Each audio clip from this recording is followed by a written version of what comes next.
Oleh kan program te kan lo tan don to nga zaina MZP assembly voice somruk paruk na hun khanda mang tura local khom MZP headquarters sub headquarters branch nampual le college changa rongkal zongjong te khotlang mi puite le khotlang shuai tu local te ama sa in MZP general headquarters mingin chibai kan buk cheu ani kun re tak tanga kan lo khilok to assembly zanina kan tilo tling thei je ni a heng te khotlang shuai tu te le khotlang puite ne na kan tho ho na zar ani a chuwang chu MZP general headquarters mingin chibai lom thu kan soi ni sela tin tuna hin introduction kan ne anga MZP general headquarters kan office bearer te introduction kan nei photange ama sibera chon kan president pul nun mo pau tu loading sela Put teng se lo kan vice president puan tu laram nga ka ani hiron la thleng chia lo dewa kan general secretary pu jacob lan muan puya no ding le sela assistant general secretary pu chin khan ma thom te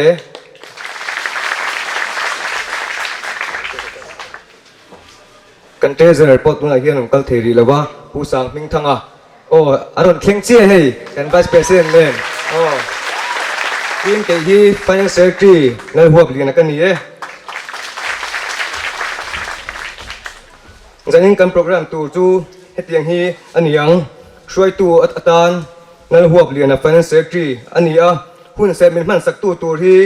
bill rem tuanga vice president government zirti residential science college ania tin palailom na tu soi min nei sak turin pu eplal du kima secretary in charge education MZP general headquarters ania pulal thang zwala chairman local organizing committee darzau ania assembly report min pek sak tur hian puchin khanba thomte organizing secretary kan assistant general secretary ni bok ania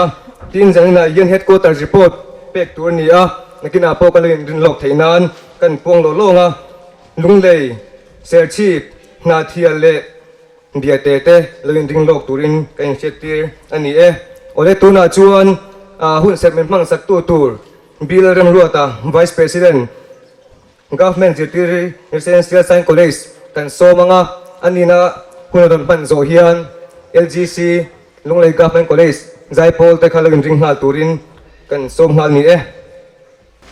thiên chu thiang lim chirin lo ngai thlang hotel tu bung som pakhat chang kwa thalai te hena thuron thalai te u in that lai chenola ilan nau pan viau lai hian lim ro in thin long du zong chu zomula in midin na mu chak zong len chuan amaro chu chunga chuan pathian in chunga ro rel don ki hre rengang cheu ti le rom bung som pathum chang som pali lali so krista chuan in thuam zo kulang in ti sachak na puitlin turin engma in siam su lalpa tu thianglim kan siar te mal min som sakro se ro chong tai ngo lalpa kampathian du tak min moi tu mizoram mun sang sang azir lai polte MZP roi tu te MZP general assembly voi som ruk na mang turin lalpa da zawa he ti zat nei min roi khoma inhena lom thu kan shil chea he kan program man tur te a hlotlin na lalpa nang mai ni ti kan shia a kan hun nei tu tur zong zong te nanginai tharau thiang li mayom puya lalpa he kan assembly hi lok taka kan man theu thena nangina minum pui turin karon dire che kan sualna te ro chu nangina thari min ngai damla kan hun man le zel tu te le ke mali min neng che Isu Krista min thiang li min lom tu se chung karon dire che amen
hun ser min man sak tu bill rem tlunga vice president government secretary college le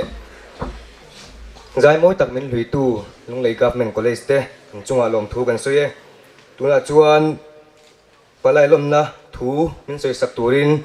pu f laldu kima secretary in charge education MZP general headquarters kan somanga somnan ngai lovin pul thangzuala chairman local organizing committee nge na tang kan ngai thachun zom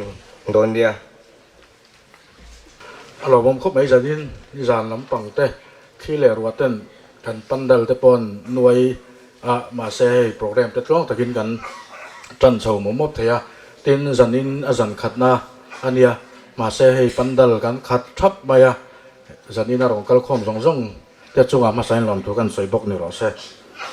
ka ko piang te hi kan thut muna tang kan lo ding anga chuan ring takin kut kan lo beng zel do ni o tang sang tanga MZP kan member local kan headquarter soi tu te kan sub headquarter soi tu te kan branch soi tu te kan thut muna lo ding angu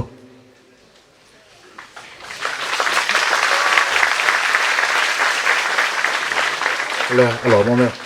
kan nam pual soi tu rong kal zong zong te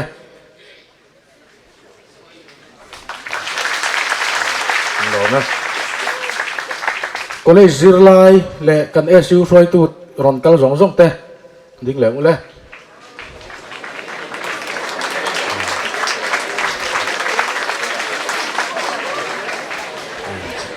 alo mo ko mai chuan zadina kan dar zo khotlang mi le sa hetila kan program ron chim tu zong zong te kha kan omari zo kan huna loading bok te u in chunga lon thu kan sai chuan kan som bik te le kan zai thiam te an hun hu tak sengin hetila kan program ti phui sui turin arong kala an chunga po lon thu kan soya kan palai te het MZP kan in khom pui ro kan in khom pui lian ron chim tura rong kal zong zong te MZP general headquarters mingin lom thu kan soya palai te in chunga kan lom tak zet ani ti kha karon sei thei tong ni se in ma thu sei mek tu hi MZP general headquarters sa appointed secretary ina chel mek tu FL du kima kan ye kalome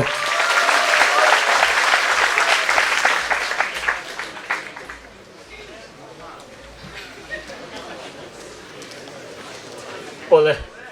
hu chairman le headquarter kan suai tu kan president te le sub headquarter kan suai tu te le MZP assembly chimtura palai local zong zong te assembly voi samrup parukna kualin ibai kan buk chewa lim tak le nuam taka in man theinan palai zong zong te du sakna sang ber kan lan bok cheu ani ole hei MZP assembly kan dong don ti kan han thiat khan kan hul thi ding suang maya kan hu pur bok sia kan chak bok sia dar ru khua chu hei in mi mu le in mi thiat angin kholian lo thingtlang khwa kan ni a he khom pui lian takhi engting nge ke ni khotlang in kan dol zong o kan tia kan hu pur hle maya chu ti lai kara chuan khotlang a chiat te kan han to ka thakhat chung in voi thum lai mai chiat kan han to ka thingtlang na thok mi atam jok kan nia kan bu seng tu lai te ani a tiang kara chuan thei to pin kan han bei ve a pandal te po na tlang in kan han bei ve tlawa ti chuan kan sa zo ve ta mo kan tia ni zan lama thi in min han ti chiat sak le a kha lampang chung sang lam te he lampang te ho laka thang lampang a khuan atom tun me sil polin te hi tukina phei ka chuan kan zam tak meu zan in hun hi tiang hian kan mangang ti kan ring phak lo ani ruwa su renga chomalamin thia tel reng boka silpolin kha thia tel chuan zam hare me kai chu tiang kara chuan vo in chonulama khotha lem kan han neya tian mitlom ngai te mi in pe te azara zan ina program kan han tran thei hi alom om hle ani ti chuan he pandal hi alo puitlin thei na na tha le jung tho tu ko chung mi te le headquarter lama kan suai tu te in lo me win min thut chila tin sub headquarter na thial lama tang ten min ron tlo reng boka tin kan DC kan borsap na thial district ami in min ron den puya tin ni tin yan DC point min ron phone na kan khen chin te kan malak dan te mi ron ngai ven renga kan DC chunga po kan lo me ma tin mi mal tlom ngai mi tam takin pandalatan hian poisa te min pe chung te chunga po chuan kan lo ma an ming chu soi vek kher lo mai ila ti chuan dukin jinga ka soi ta kan khan pandal te han siat le tak sia chuan mi engam zat kan kalangaya mi khwal muak tur po ha kan mang don no ni hi kan ti amai ro chu mi tlep te mi khwal muak turin kan in tira in tlaya te po khan kan lo don sondan chewa khan in du thua sam lo le ang ti kan ringa tin hei thlen in chung changa te po zo khwa in ron thleng don ani puar tak le lum takin in lo po ni ang khang te po kha zo num jemoi lan chuana hunatan mangta ila tha nge ka tia ti chuan kan lo don sondan chewa te po hian kan siat lo te kan ti tur kan ti lo te tam tako mang ti kan ring nang manin min zir tir ula min ko mu ula ni tu chan chang ula he khotlang hian ti kan duwa ti ni chu hei heti mai kan nia kan in le lo in han hoya in mu veka khopuya in om da nang te khan in om ve don hau lo ni ti kan sia in thiar le in bual chung changa te po rem mang khan in ti ve nok kha ngai don ani ti kha min thiat sakta ula acha he in ka sia zopa takin kan mi khwal cheu ani ti kha min thiat sakta ula tha in ka sia chuan assembly chung zongin in tlasung mia lovin tual chunga te po in du na in legin ina te po in leng kwal ula mani khotwal anga om tur in kan han som cheu ani chu ka soi thei tok ni mai sala kalome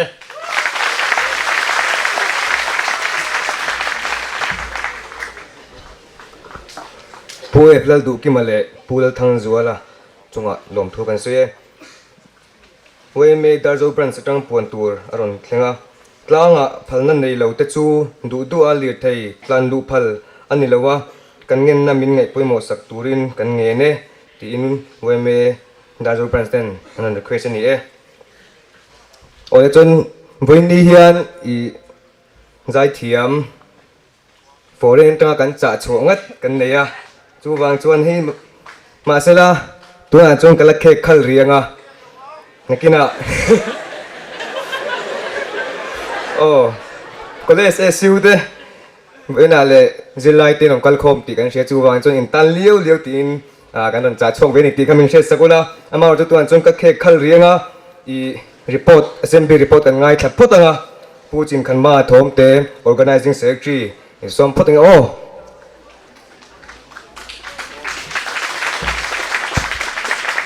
Chairman Kalome MZP Assembly hi lo siat pho to kan ringa kan khom pui lian ber ani bandar kan buang hian tun thum kan assembly hi voi som ruk paruk na ani ten assembly hi tramasa sang hi som pakwa atanga som di panin kara khan MZP hian khom pui kan nei thei lova Covid alenga hetiang hun kan tong lo rei to khop maya kan lungpo leng viau to ani chuti kara kumina hian assembly kan dei thei don ti kan thria kan phur khop maya chutiang chuan kan in board sai chawa khami kan in board sai na konga khoya nge kan hang tin ril ru kan siama adil du te tan adil thei te kan tia ti chuan helai na thial headquarters si head district thar ani ba ka hian MZP tan headquarters thar an ni boka an ni hian an hnuaya branch dar zo te an ron dil tira ti hian atoi zong in soitaila meeting in kan lo poma ti hian meeting ina apomangin assembly kan lo thleng thei ta ani assembly thlen thei nan hian organizing committee te din alo ngaya ta chuan zer headquarters atangin kan president pulal nun moi pau tu hi kan president hi organizing chairman ania ke organizing secretary in assistant general secretary ni lai puchin khan mang thom te ka oma tin assistant secretary a hian tlangwal zo nun moi ral te secretary in charge property and library kan da bok ani chuan hemi committee chunga hian elected OB te tin advisor zong zong te elected OB som pakhat te neso council member te neso council neso kan OB nei te tin pumai kalaram sang executive committee member te tlangwal pu lal thiang lima executive committee member te la si lal thanpui lal thanpui ECM te lal mangai lima ECM te tlangwal rikil chandama ECM te trom rodinga ECM te dongsian khaya le lal mangai zuala le VL mon sanga te committee member hian kan ruat ani chu nakina introduction te lom chomol mol dona wangin kadin tir kher lovanga ten he kan khom thu pui kan in khom pui thu pui a hian zirlai te zofa te le zoram tan ti thu pui kan thang ani banar hian kan ziak thowa le chuan in lo sianga tin he kan khom pui alo tin theinan hian subcommittee sang kan kan ruata chu kan dina chung te chu transportation subcommittee te tin program subcommittee te information and documentation subcommittee te refreshment subcommittee te sound decoration and banner subcommittee te le pandan in charge te kanin ruata chu baka helai nichina thu soitu puzwal hoin helai VCP hoin local organizing committee kan din bok ani chuan helai kan program chung zonga hian soita kan khan program subcommittee nuai hian coordinator kan ruata chumi te thu chuan tun kan program chung zong kan om dona program kai noi reng a chuan OB te nilovin he kat program coordinator te hi kan lo beron thin don nia chumi te bi khachu kan din tiranga pu Jacob Lalmon puya kan general secretary hi convener ani ani kha program chungchanga fiat du kan nei te kan lo zo tin kan lo fil zelanga tin assistant a hian tlangwal zairem thanga loading le sila ani hi kan khut ke ber ani a chuan member a hian tlangwal David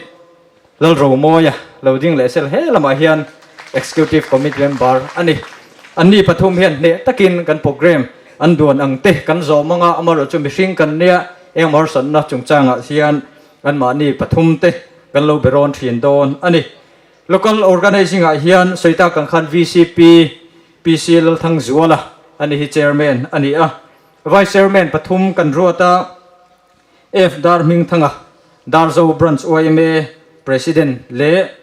Darzo Veng Thar branch OMA president Pu En Lalram Chana te kan ruata tin MZP president helai kan branch president nilai F Ram ngai zuala hi a vice president a vice chairman in kan da boka tin secretary a hian MZP secretary nilai F Lalrin Sanga kan da assistant secretary a F Van Lal Liana kan da tin treasurer hian Lalrem Zuali MZP treasurer nilai kan da boka finance secretary a hian Joseph Lal Fakzuala MZP executive committee member kan da boka chubaka helai up to MZP headquarters na thial OB tele MHCP MOP president hi ex officio member anni noya po hian hei long huanga po na te e kor eng thei kan ti moya kor eng thei ten han ha anni kha security and traffic ten nia kin helai pandal kan nei theina na tholok tak pandal subcommittee te noma tin kan thena min lo receive tu te tin information pekwal zung tu information and reception subcommittee baka hei asar mel tak te noma ni hi dar zo nula te nia tin tlangwal po mozat anom boka anni subcommittee te tin naktuk lama kan eile in tur min boy pui sak tu tur refreshment subcommittee te tin thiang lim na konga mal tu tur sanitation subcommittee te tin hei tuna eng nuam taka kanom the nan te tin hei electric zong zong poi pui tu light and sound subcommittee te hi local organizing a hian anin din ani tin zer headquarters a hian he program thleng tur hian voili meeting kan thukhoma tin kan vice president hoin atir te voi khat kan kala tin kan president le finance secretary in tilai an meeting pui to boka tin kan vice president hoin tilai mun zong zong sam fai te thlo fai te tin pandal handin chungchang a hian an vakal in kar khat chuang an vacham to boka an nen lo ho pheya chon ka hoin executive committee member eng mozat te nen kan va in kul phei le a kar khat don kan vachama kar khat ai zola kan ron cham soka chon kan let phei le a tilai pandal sakte kan en zela tian na kan thoka voina hian ami khual mai ni lovin nangma ni mi khual tu zoka thleng tu zoka te kan chang thei ni ti kha report nga kan han tar lan du ani a tin soita kan khan ni zan lama tilaya pathian he na tong trai na pathian he na la ni lan tia mi thanem ngai ten an han hot hoi hota mi som nga atanga za in kar borvel kan kal khomin kan ria tilai hen kan tong trai ya kan ha le lui thuai thuaya a kan pandal po hi a chiat don lo hi kan tia lim takin kan ho thamuang takin kan mua amar chu sing kara tilaya kan branch assistant secretary organizing committee apo kan assistant secretary ni bok sangwal lian te hian meron kola anin jingdar nga fela meron kol to hi chon ka ngai he thato lo shima meron kola hei ma pui the wi thoro hei phone call local kan tia pandalin chunga nei to lo kharon tia kan tlan chawa kan thleng chho kha chu kan vcp te ho kha chu an lo meng kul ri maya kan mu khan eng pon ni sel him te win omangai ni hi kan tia structure zong zong po chial lo hi kan tia chelo zong zong kan soi chuaka chu tiang chuan common kanoma token kha chu alungai thak veng reng khom ma hi bi ban zong zong te soi veka tina chung zong zong kan vcp en soita kan khan kongpuya te khona in the thadeu vek maya amar chu lo mom khom mai ni zana te khan tong trai na te nei lo ilang chuan a structure zong zong a chet kha chuan tun din le ngai na hiom to lo reng renga chu wang chuan pathian min hroina min kai hroina wangin zanin hun kan thlenga ni ti kan ria zan hian lom thu pathian hena kan soi mol mol angai ni atop lampang nei tai la soi tur tam khop mai amaro chu he pandal hi lian dal run ti ani hi tu nge ti kan nakina tlanga te kan la chawanga khilai khian ain mun luya atu le faten inten sa ta chuan ala phu te eng ma sang te pon tar athlak te pandal ko ta te kan tar to he hi thimlam abekin lung leile chevela mithiam masa zirtir tu ani baka mizo thu le hla literature ti hausa tu ani boka ani hi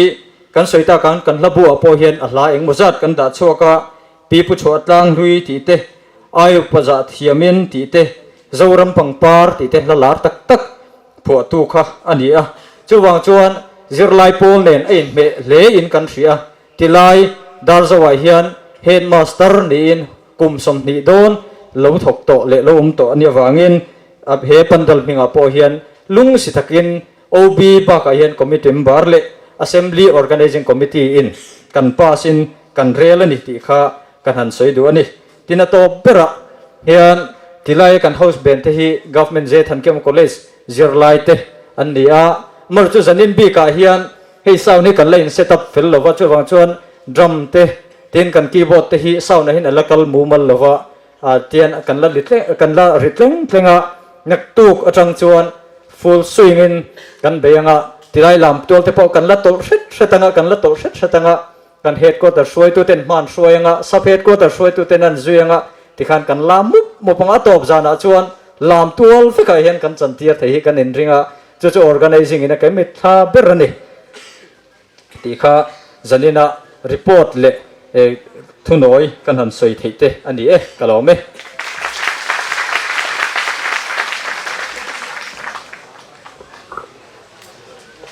Pochin kan ma thom te organizing secretary nen teng assembly report kim chang tak kan ngai thla a kan lom le ni tuna chuan kan khek to lo wanga kan zai thiam em mei la te khalawin ring sila ani hi long tlai atang assembly tur tan aron phei wang ani ti kha kan soi duwa la tei hringen ron zai zo hian headquarters report petur khan lunglei ser chief na thial biate ti khan in do danin karun penghan zel mei don nia la tei so me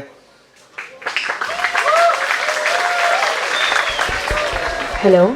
zanin chu a thave ke kan tilau nga wal moi kan tiang mi lo zom vek don nia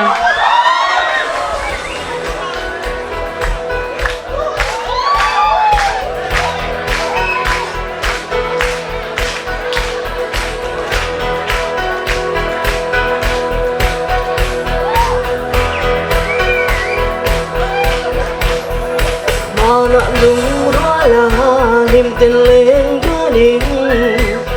đủ lại choàng bên in vẽ thu tiếng căn hàn mất sẽ cả ra mèo mà lung lia lâu sang mong ngày lung cứ xa mà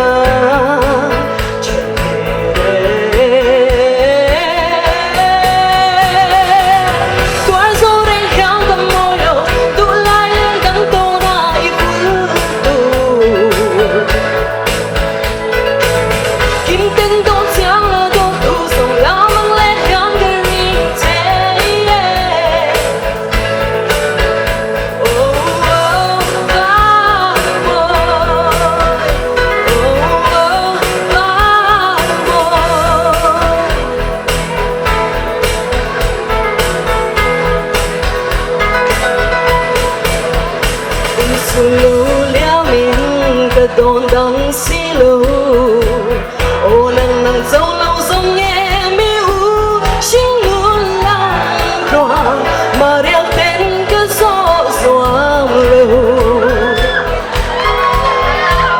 đi trang bên lung khoa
Chairman le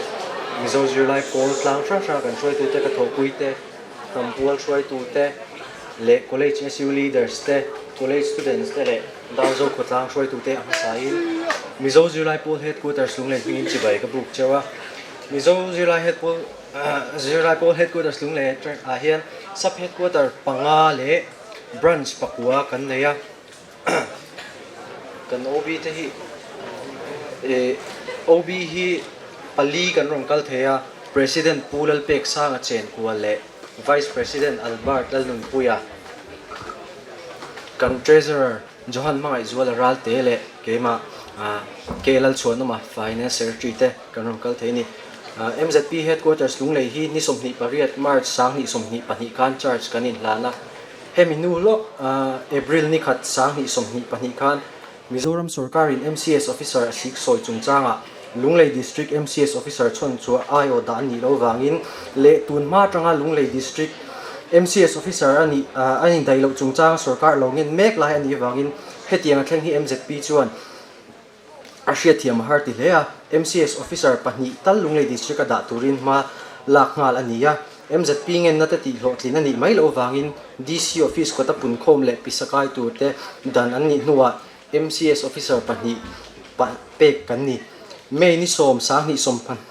pani atanga tranin Lunglei district huam chunga zirna in sang te zirchian na nei ania heta hian skulina an har satna to zirtir tu in dailo te school building chia chungchang te thunei tu te hena malak pui mek ania tuna hian malak nei kal zel ani ni som jun sang ni som ni pani khan zirlai ti thachoi moina nei nin hehuna hian HSSC le HSSLC distinction a pass Lunglei town area chunga mi te choi moyan nia heta hian HSLC mi somruk pathum le HSSLC mi somni panga te choi moyan nia khualiana pusila rin sanga agriculture minister man ani ni som thum jun sang ni som ni pani khan remna ni excise and narcotic conference hola political party sang le NGO dang tenen man ho ania khualin tan Dr. K pa chunga MLA Lunglei South manani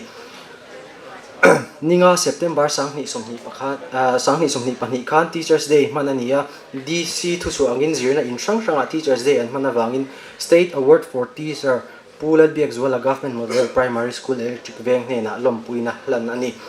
ni som pathuma tanga ni som panga October sang ni somni pani inkar khan Cultural Heritage Center Inter High School Quiz Competition buat sai ania heta hianin Lunglei town area chunga school pariat antelani tun hai maya MPSC combined competitive exam a hlotlin na changte Lunglei atangin MCS pathum le MPS pakhat te choi moina nei turin tunai malak mek ani khati zong kha Mizoram Port headquarters Lunglei na report kan nei thete chunie kalome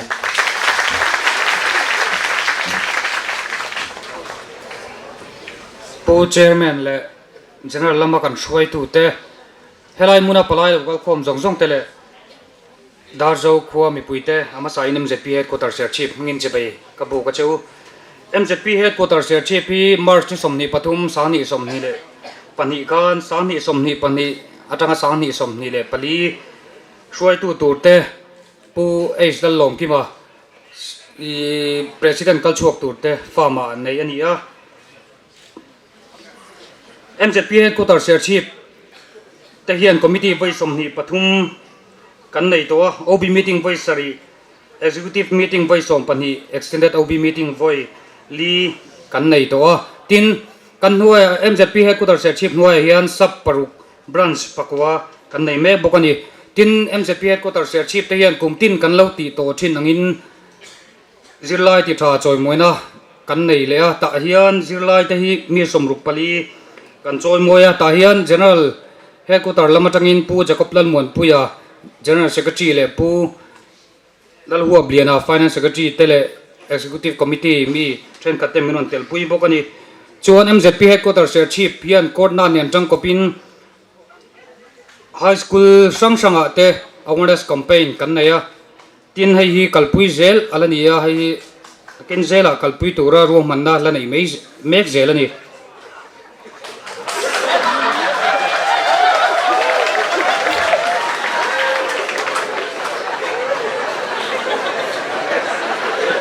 alo mong khop mai scholarship lama kan suai tu te in chunga kalong tak zete o sai tu ang ne president veve o ani chu government chief college le government high school le higher sanga kan boina nei te chief headquarter MZP ten kan chui zuya tin kan har sanate chinfel thainan ma na sa taking kan laboka tin dai zetier tu lecture te son chungchanga nasa taka malak baka thunei tu sangzo ka thanin thaitop kan chu mek zel bokani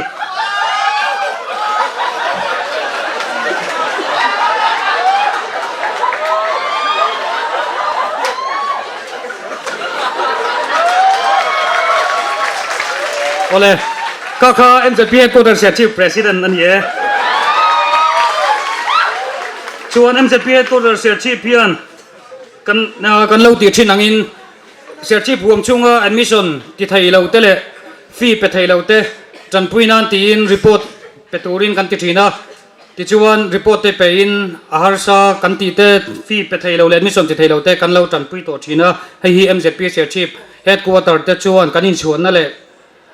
ที่เซลไทยตัวระกันมาลักนะกัลเซลอันนี้ที่กันสวยดูบอกกันนี่ report ไปตูแล้วลมชีมา MZP Headquarter Chief Secretary กันนี่กันลม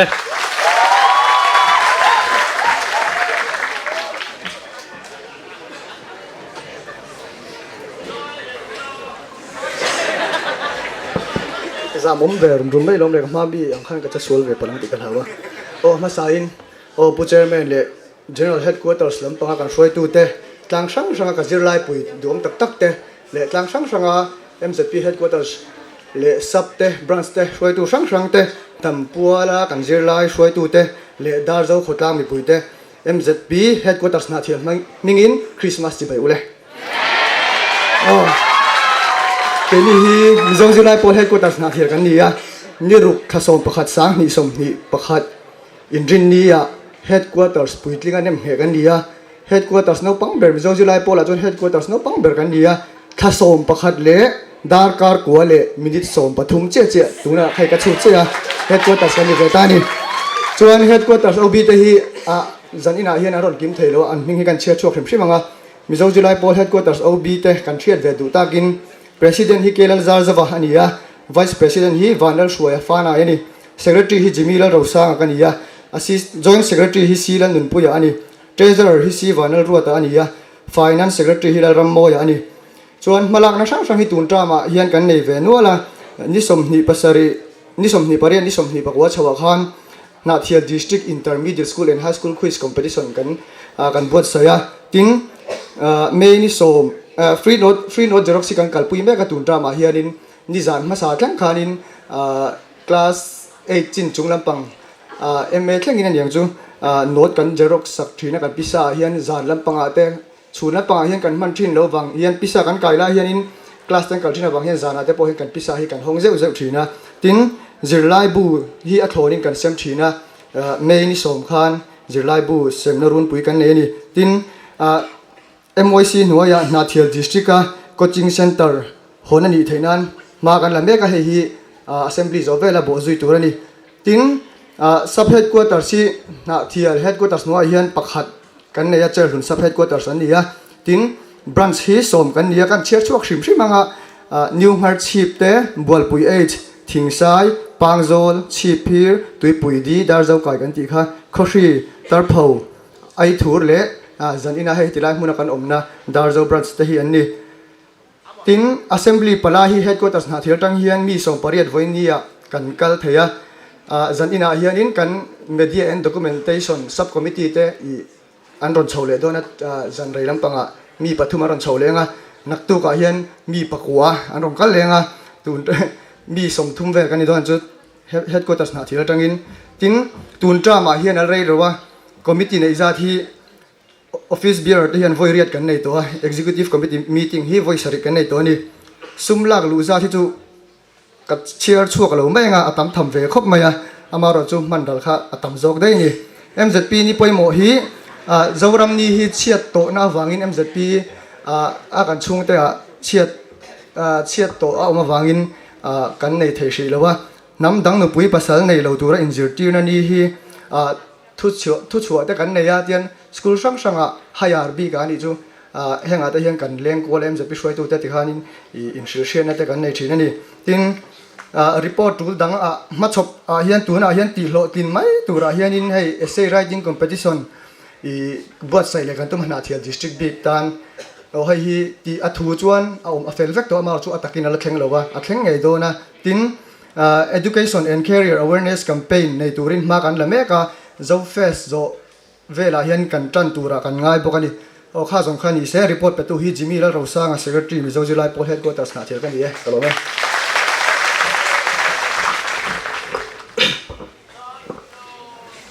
masain pu chairman le MZP general headquarters sa kan shuai tu som tak tak te tin MZP headquarters mun sang sanga kan shuai tu puite sub le branch sa kan shuai tu puite tin zirlai pol member zong zong MZP assembly voi som ruk paruk na mang tura local zong zong te in zava in biate MZP headquarters biate migin chibai ka buk cheu ni ama sai thi kan soi lo ka kan pa mi de kan smart lo ko me va smart lo bi ga me lo ti mai the kan soi lo ka nga voina kan soi tu te du sak na zara sumo a kan ron chuanga sumo kan sumo driver han vai trong bak thiam ma nei lo fa chuan silpuli na nei box si lo wa kan an ho chop nok nok kan thum no bek zong zong ka kan an khen chu lo hu vek ma ka kot ron ken ve kan lo dak sa thap bo ka lo hu vek a hak thei ta lo chuan chu hei tian ka zual ding ka ron kala mi lo se thiam do nia chuan report form mi ang hian report hi chuan pet tamai la thange headquarters mi nga hian MZP headquarters biate ania headquarters din ni le kum ti hi saka zo som thum panga MZP Mizoram puma din ani khanin biate a hian din ve nga la nia tin eng amo wanga MZP alo kluk chiat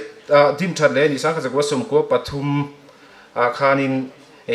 din thar le ni in heta hianin headquarters a hlan kai kan ni nga la tin adin tran kum sang ka zo som thum panga khanin sub headquarters pahni omzinga pakhat kha kan ni tin headquarters shuai tu OB te ti hi an hing he han sai ve re la thange president a hian lalung muana vice president a h dal duama secretary a aldrin arl het puya assistant secretary a bilal nusanga finance secretary a pc tan liana treasurer arl duama and yatin extended OB a hian education secretary sa h lalvin feli establishment secretary sa lalrem sangi information secretary sa hian lalrin chana tekan ni sub headquarters ni za ta hian sub headquarters si pahni kan neya kho hai le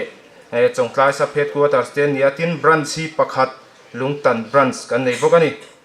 gup sang hi somni pakhat sang hi somni pahni chunga malak na tlang pui tia hianin azu ni somni pakwa sang ni somni pahni khan HSLC le HSSLC ya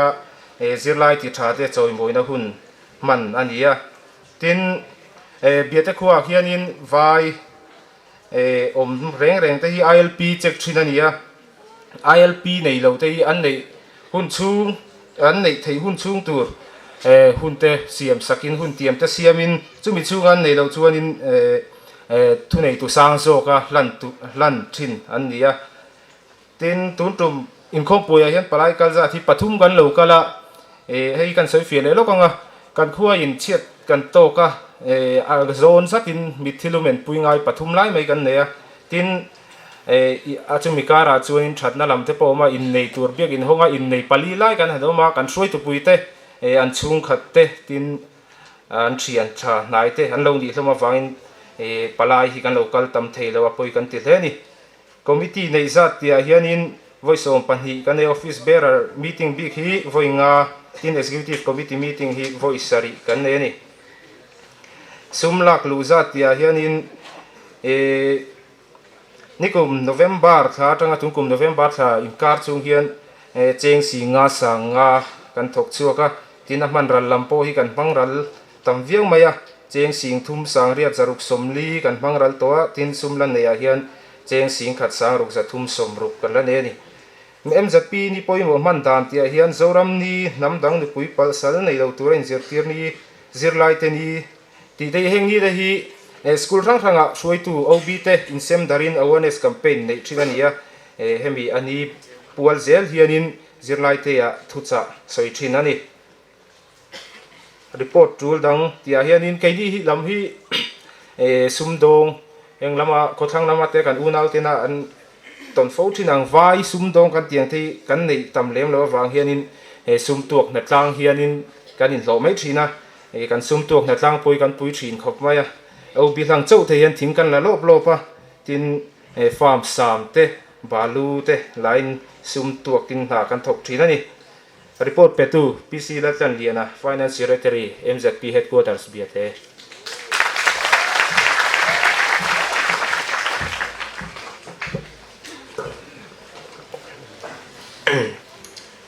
zai moi taka min oi tu lai te singen chunga lom thu kan soya tin headquarters atanga report rumpe zong te in report te aro puin ngai thlak anuam le a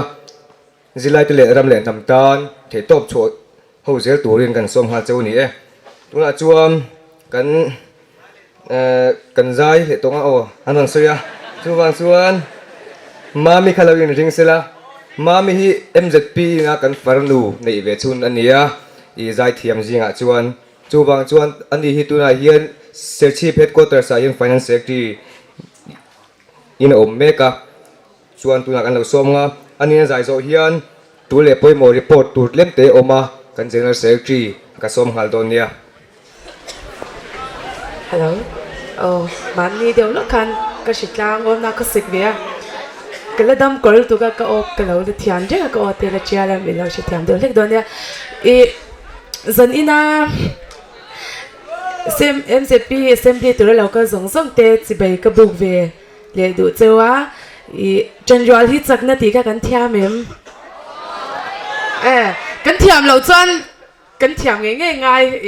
in zir pa zel na ni ve la buwa khan som ni pakhat na om ka kan sange thiam chu kan lo tum don ya la thiam lo te pon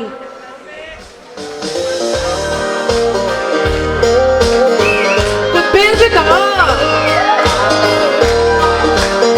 a thei thei ding am kan le na va qua kan zo ram wa ma thiam zir na run kan te so fa te kan thiam kan thei kan fin na zo zo te so ram ka la ni thei lai kan kha re sum pa thiam ni wa him se ma ei ru ken le te si la no in so ram du le fa ma ik na fel te ni kuri ang aluan sil thei a be zel don zir lai on in hey ani lam thu kuri jan wal hi sakani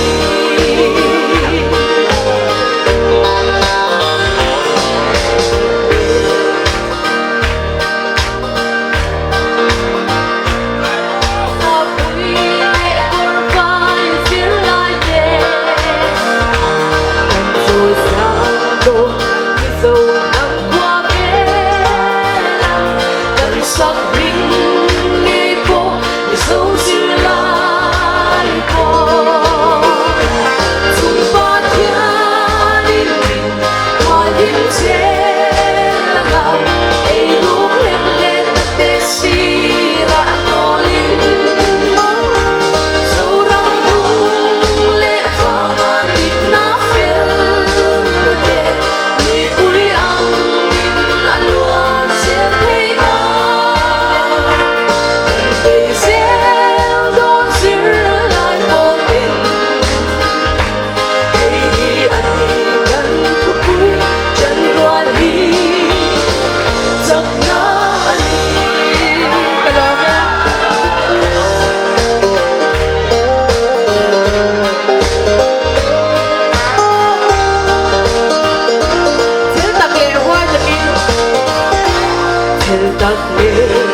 Love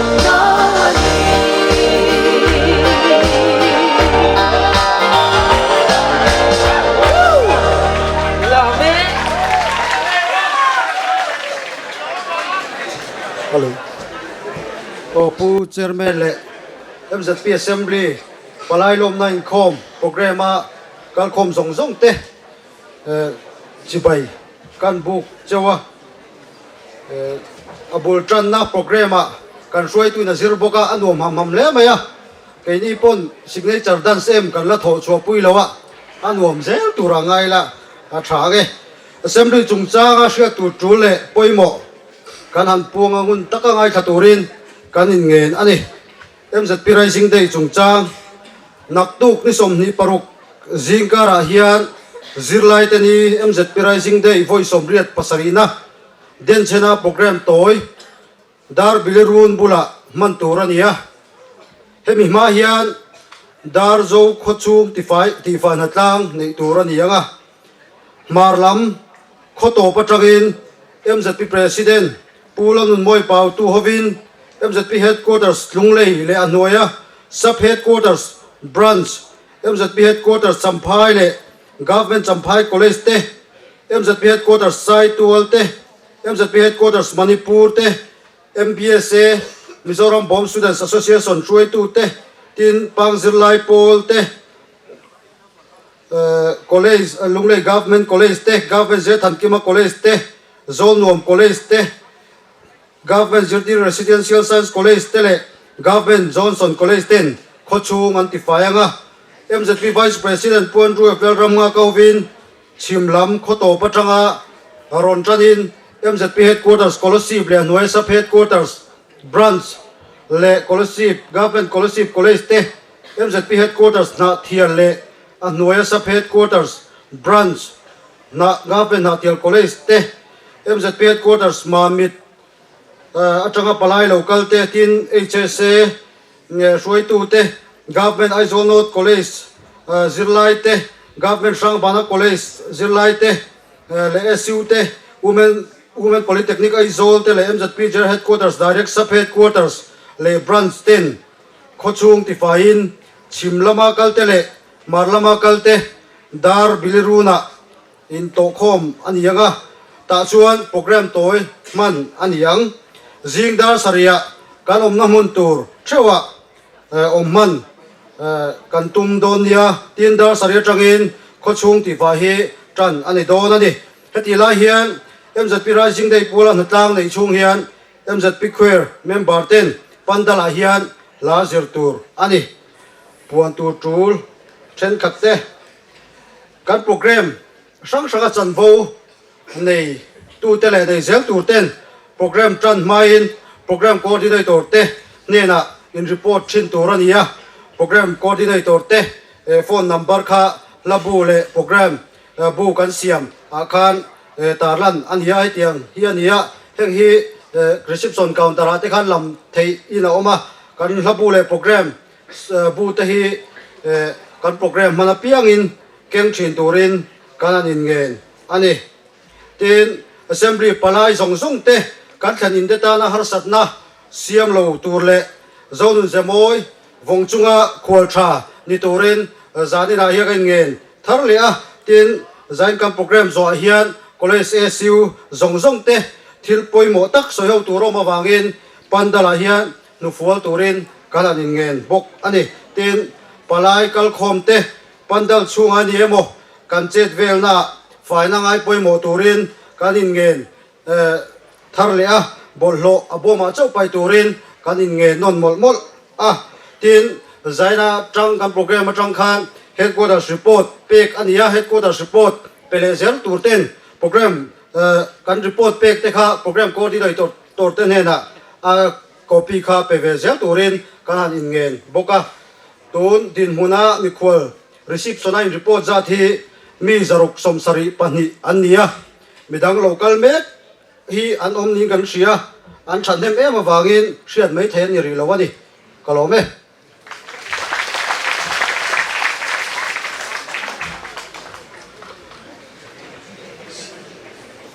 General Secretary Puja Kopla Mampui Chunga Lom Tu Kan Soye tu puan tu om le a zanina palai kal zong zong inziak lu zong zong hi tuna hian mi se sari le pariat kan nia chuan ron kal mek kan lo om bok ani atop lam kan nei tonga MZP inai assembly kan nei don ti kan khet khan dar zawa ti kha kan chia lai mun hi kini pon a kan ril ro om hal to pania tin apandal sak chang chungchang a po ni sila khotlang shoi tu te khotlang mi pui te in ha le ti kan chia voinia nang ni zara a hlotlin na kan mangmek ania chu wang chuan voin hian in chunga lom thu kan soi le ni sila tim zilai zan in big phei chu rua sur bok nen kan in eng lo bok nen kha tiang vela wang khan in khong po kan tam kan ring lawa amaro chu hemi thizat me kan pung khom te hi alom om ka tia in chunga lom thu zilai te le I headquarters sang sang tan kol te nam pual te ka ting kan lom thu kan soi ni bok sela tin tuna hian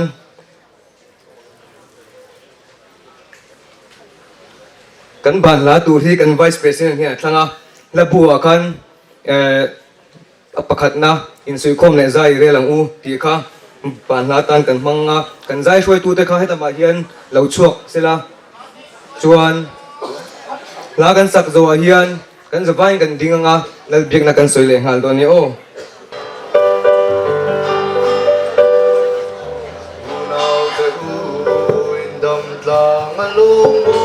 Rim nong na chi bay dong theo Chin lung chu khat sâu lâm che về lu mi tên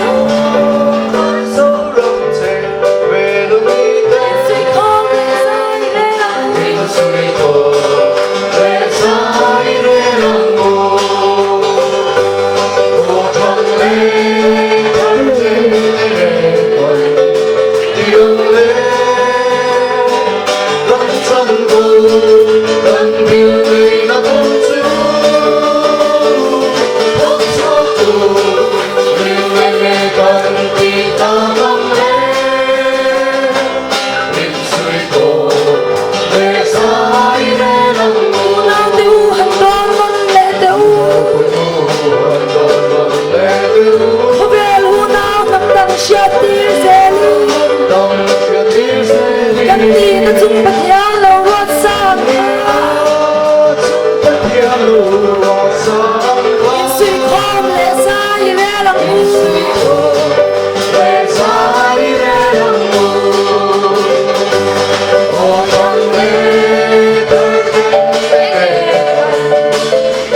hello kan zai ni ro tong trai ro lang u kan pa van đi in som ro se yam lo thêm ro se idu song vanan tiangin leamin te ro se ni tin ka le ko pin song pen se kan suma tu so tu te mai dam min nam poin kan te so mai dam se so tu te la mi shoi lo son se mi so la ka chuan mi san zo kan se ram te thil ti te na te ro pui te satuan e tan sia amen